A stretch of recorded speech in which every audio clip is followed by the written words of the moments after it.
And for more information, visit the Prostate Cancer Foundation at pcf.org. His health depends on it.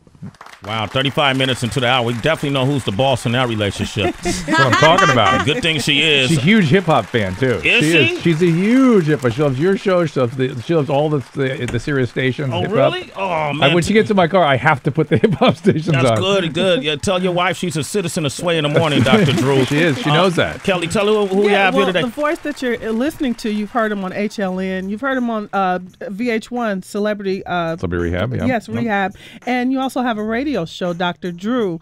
Thank you for coming today. Thanks, Kelly. Prostate cancer is a very important subject for our listeners. To myself, my father had prostate cancer, so I understand how important this is. And you're an ambassador on the board of directors of the Prostate Foundation. I know that you were affected, but you could have just gotten it taken care of and gone on your way. Why was this important for you to be on the board of directors? Well, the gentleman after I was diagnosed, I found my way to Dr. Stuart Holden, who was one of the founders of the Prostate Cancer Foundation, and he put me in what's called an active surveillance program. So for a couple of years, I was getting biopsied every 6 months, and I didn't go right and have definitive treatment. I had a low-grade tumor. I knew I could wait. I didn't really want to have a surgery. I wasn't ready yet. And it started expanding, and then it became time, and I was really ready by then, and I pulled the trigger on it. After I was treated, they asked me to be a part of the board, and I was excited to be a part of that. But the other thing was, my story is good. You know, I feel great. Yeah. I have no erectile dysfunction. I have no urinary problems. I don't have any cancer anymore. And I wanted to be an example for other guys, because men wait on this. We don't like being messed with down there, and we are big babies. Sway. Yeah, we don't like that. We don't like that finger thing. No, we don't like the digital rectal exam. We got to do that. What do you call that? What's the technical? Digital rectal exam, DRE. Is it just one finger? What? Is it just one finger? Just one finger. If you want a second opinion, you can put two in. I'm just saying. That's Dr. Fisher over there on the other side of the studio. Yeah, it's his joke. Dr. Drew, I wanted to tell people, for men who aren't sure where their prostate is, where is that? It's an interesting. It's between the rectum and the pelvic area. It's like sort of behind the pelvic bone there. Right. And when they have to biopsy it, they have to go from behind to biopsy it. And when they take it out, they do it with a robot, and you get I got a couple little tiny scars here and here as I'm pointing at my abdomen. Okay. And they go in with a robot and take it out, and it spares everything, and they take the tumor out, and that's the end of that. Now, you talked about you don't have any erectile dysfunction, right? Right. So your joint still gets hard. I have one right now. You do? Okay. I'm glad you do. Prove it. I would be awkward if it was working. But what is the percentage of men who do suffer from erectile dysfunction? It depends. You know, prostate cancer is a disease of aging, right? It's about 1 out of 7 men get prostate cancer. African American men, because they delay treatment, are a little more likely to die of it. Which is it's the second leading cause of cancer death in men. It's no BS if you don't take care of it properly. That you can look forward to it being cured if you get on it soon enough. But it's a disease of aging, and it's a different treatment at different stages. You know, if you are in your 70s, you're going to get radiation therapy. Wow. If you're in your 50s, like me, you're going to get a definitive operation. So it's different at different ages. And if you wait too long and it gets outside the capsule, even the surgery, which is nerve sparing, so you don't have erectile dysfunction, if the tumor is spreading outside the capsule, they may have to take those nerves when they go in there to save your life. You see, so you want to go early. You want to go early so you can be like me and have no problems. You have no problem. Yeah. Okay, Dr. Drew is here. We want to take your questions and open up the phone lines. This is free medical advice. I mean, I know we got a lot of men who tune into this station, different ethnic backgrounds. Call us. We're talking about prostate cancer, 888-742-3345. All right, 41 minutes into the hour. We have a very special guest, right, Kelly? Yes, we have Dr. Drew here, and we are talking about prostate cancer. It is Prostate Cancer Awareness Month. And Dr. Drew, you are a cancer survivor. And we were just talking off air. How did you find out your PSA levels were high? Well, as I said, my wife sent me in for a physical, and my PSA had gone from 1 to 4. Still normal, but my internist thought, see a urologist. I was like, oh, come on. It's just check it again in 6 months. No, urologist, and lo and behold, I got biopsied and had a tumor. And it's something that, you guys, you got to get in there, get that PSA checked. Particularly if you have a first-degree relative, meaning a father or a brother, under the age of 65 diagnosed with prostate cancer, you got to start getting that PSA at 40. Yeah. The rest of us get it at 50 with, I know they hate the digital rectal exam, but at least get the damn blood test. I mean, this can be life-saving. And the DRE is, I know you went ahead with the DRE and stuff. You want to get ahead of that. Yeah, good. But the PSA is so vital and so predictive and so useful in terms of screening for this cancer. So men who had family history, Yes. and it's been like their father, grandfather, if they're under 40, should they still kind of check it? No, not under 40. Really, the screening begins at 40. And as we said, because it's a disease of aging, 80% of men at age 80 have it, 100% of men at age 100 have it. And if you're 75 and over, you may not even be screened anymore because it is so indolent and low grade at those advanced ages that you're probably going to have something else first, and we tend not even to treat it, let alone diagnose it. But earlier, it will definitely shorten your life, and you definitely got to get on that. You're laughing at the note. Sway doing something? That's Tracy is over there laughing because you mentioned that I got the exam done. She liked that. What, did I like that she's laughing? Yeah. Oh, no, did I like the exam? No, she liked that you liked the exam, evidently. No, I didn't like the exam. Okay, I was just checking. Most guys don't like the exam. Well, they do do. You give them? Do you?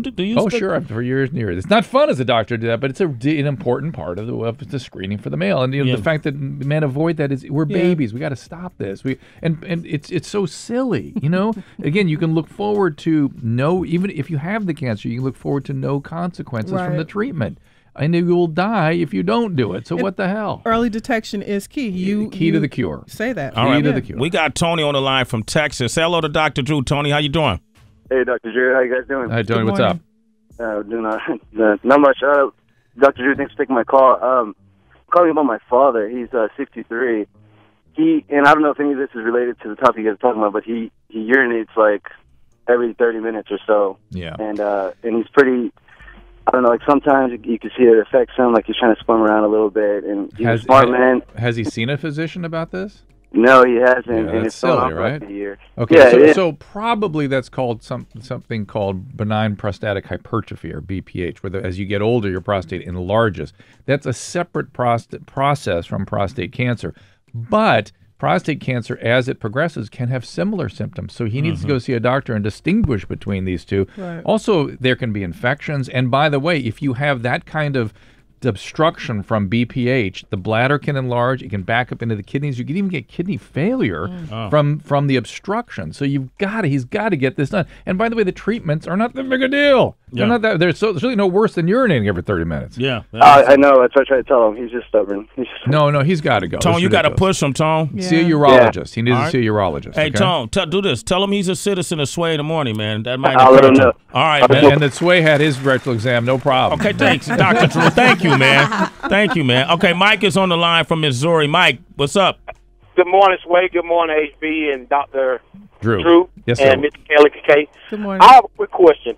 What are the signs of the symptom of prostate cancer or any kind of cancer? Because my wife keeps saying that she got cancer and she thinks she got cancer. And so what are the signs of any kind of form of cancer? Do you have, like, headaches or... Well, no, listen. There's hundreds of different kinds of cancer. Each one is a different disease with a different set of symptoms. Prostate cancer, typically nothing. Typically no symptoms. A characteristic sign of cancer would be unexplained weight loss. If somebody has weight loss or fatigue, you'd look around for cancer. So that'd be the one thing. All right, and tell her to go get checked out, Mike. Just go to the doctor. All right, we got Donald on the line from Nebraska. Big Donald, what up, Big D? Good morning. What's going on, ladies? How y'all doing? Good morning. Dr. Drew? Hey, now. I'm 44. I'm African American. I'm a truck driver, and I sit down for 10 hours a day.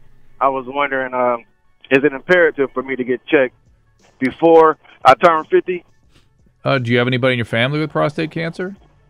No, not at all. No, then it's not imperative. In fact, 50 is when you start. 50 generally is that's when men need to really start paying attention to overall screening, but particularly colorectal cancers and prostate cancer. I get the impression that Donald, that you want to know if sitting down for 10 hours a day, is that going to affect you in any way when it comes to prostate cancer or affect your prostate? Is that what you're asking? Correct. Not for cancer risk. You might be getting more trouble with urinary symptoms from sitting for so long, but that's not, that's just discomfort. That's not really prognostically relevant. So should he get like a testicle cushion or something to sit on that might, would that help him out? He might like that, but it doesn't need that medically. So you don't need the T-cush, okay, Donald? Oh, yeah. All right, man. Wow, man, this is very informative. Dr. Drew, you got to come back on the show, man. I love doing your show. You know I love doing your show. Man. It's always good. We always have fun. Yeah, man. So talk about, and before we get off the line, the campaign, man for manhood. Manhood for good. Yes, manhood for good. The point being is that your manhood does not have to be challenged by any of this in any way. Any way. Not just because you get a digital rectal exam, not because you get a PSA, not because you need your prostate out. Everything can function normally. I'm a living proof of it. I have no urinary symptoms. I have no erectile dysfunction. I have no nothing as a result of being definitively treated with a big surgery for prostate cancer. And I can look forward to cure, as most men can, if you get in there early enough. Even the aggressive tumors. And by the way, the low-grade tumors, sometimes you can watch and do nothing with for a period of time. Yeah. So make sure that the important message is African-American male are at a significant risk. They're at risk for 2.5 times risk of dying of this. They have more aggressive tumors, and they should be aggressively discovered and treated. And some cases, you can just sit on it for a little while and not worry about it. Yeah. What about white guys? Same. I'm here. Listen, I'm here. You're here, man. We're Asian bad. It's bad. All of us. But it's don't just put it on us, dog. But we need to do better with the African Americans. What I'm saying, there's Yeah. something not quite right in terms of what we as the medical community are doing, because it shouldn't be happening. 2.5 times the death rate. Why? That's ridiculous. Well, does it have anything to do with our diets or the food? None of that. No, because it's a disease of aging. Everyone gets it if you live long enough, and the treatments are different at different ages. So it has to be individually tailored to your particular circumstance. So you and a urologist, you and an oncologist need to work that out very carefully if you get it. Dr. Drew, man, thanks for coming by, man. Okay. Any information if people want to go online and look up? PCF.org, PCF.org. And again, that organization is also funding wonderful research, too. There are big breakthroughs coming. That's what's up. Dr. Drew, man, he's a citizen of Sway in the Morning. Up next, we got the Rob Report. He's going to break down the new Kendrick Lamar song, Sway in the Morning, Shade 4-5.